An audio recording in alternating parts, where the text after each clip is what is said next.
تو حضرات میں نے 1 تاریخ سے لے کر کے 40 دن تک مسلسل میں نے یہ جو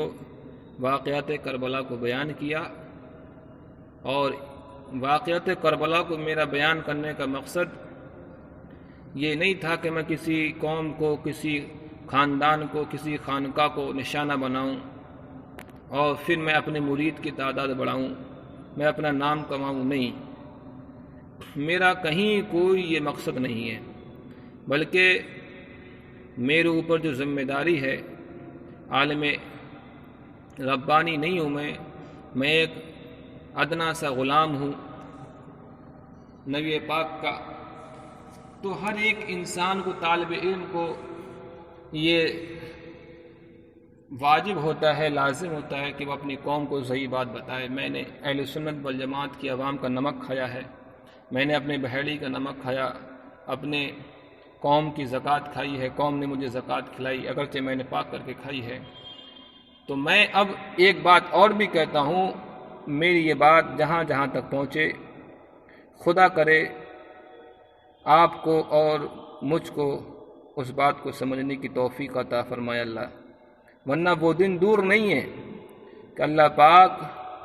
میرے ہاتھوں میں تلوار دے دے اور پھر میں اس تلوار سے تمہاری گردنیں اڑاؤں، تمہارے بچوں کو یتیم کروں، تمہاری بیویوں کو بیوہ کروں۔ وہ دن دور نہیں ہے، بہت جلد وہ دن آنے والا ہے۔ تو اس دن سے تم ڈرو جس دن اللہ تعالیٰ کا قہر تمہارے اوپر ٹوٹے، عبد المصطفیٰ کی صورت میں عبد المصطفیٰ تمہارے بچوں کو یتیم کرے، تمہاری لاشوں کو چیل کوے بھی نہ کھائیں، تمہاری لاشوں کو انسان تو انسان کیا جانور بھی دیکھنے کو تیار نہ ہو، کرونا سے زیادہ خطرناک بن کے تمہارے اوپر عبد المصطفیٰ قہر ٹوٹے،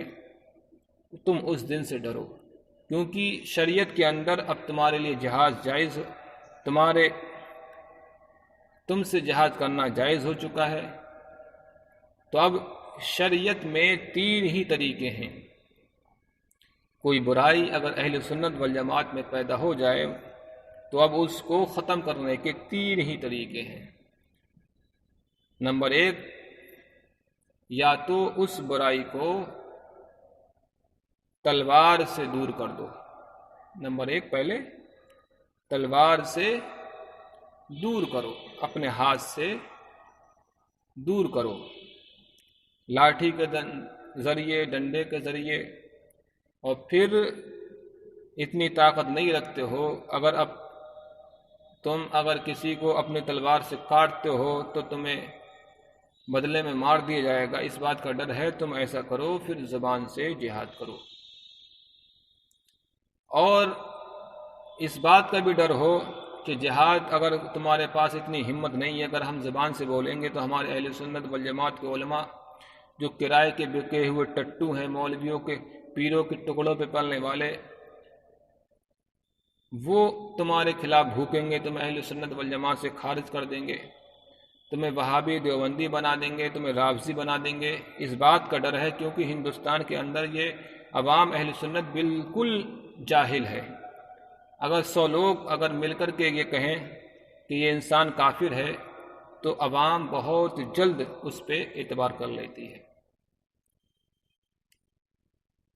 اتنی جاہل عوام ہے کہ ایک چائے والا پرائم منسٹر چن لیا۔ پوری دنیا میں کوئی ایسا دیش نہیں دکھا سکتے جہاں اشکشت لوگ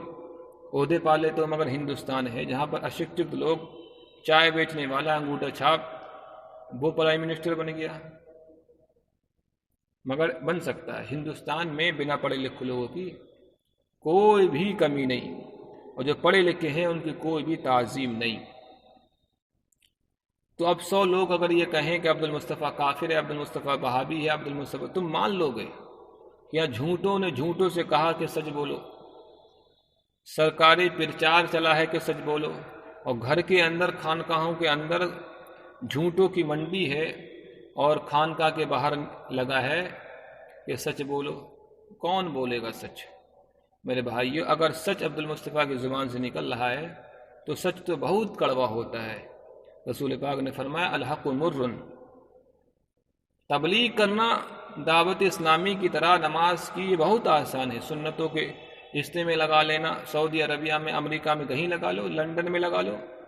مگر ہاں لندن میں کھڑے ہو کر کے یہ کہہ دو کہ تعلیم نسواں غلط ہے تو تمہیں لندن ہی سے نہیں بلکہ دنیا سے بھگا دیا جائے گا۔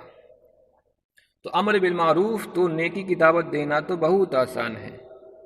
جنت کی لذیذ جہنم کو ڈرا کر کے،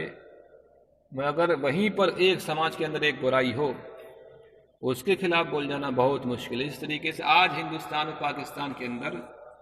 کوئی بھی ایک ایسی تحریک نہیں، 2-3 تحریکوں کے علاوہ،